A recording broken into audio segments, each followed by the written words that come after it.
they are slowly building a new defense line. So they understand that Russia, as long as Putin stays in Kremlin, will be an enemy.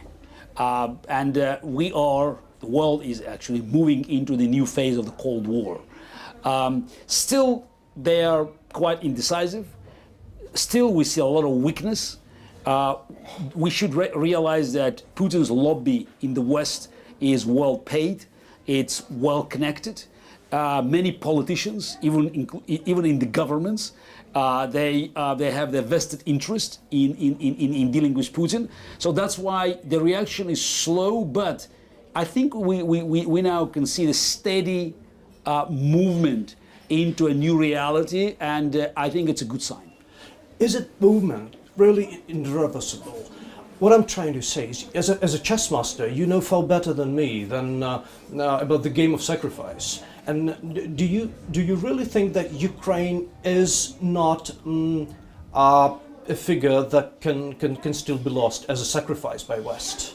Look, from the very beginning, I've been confronting the view that has been promoted by some of the Western intellectuals and even politicians, that Ukraine had no choice but to accept this reality, to be a buffer state, and there's a Russian fundamental historical interest in the region. And my reaction was adamant. It's just the nation of 45 million people cannot be reduced to a buffer state. It's a choice of Ukrainians to belong to Europe or to Eurasia, and if the choice is made, no one is in a position to treat them as a second-rate nation. Still, we could see some Western politicians looking for this form of compromise, but these voices are getting weaker and weaker every day, because it's clear, even for some of the Putin's advocates, that Putin will not stop.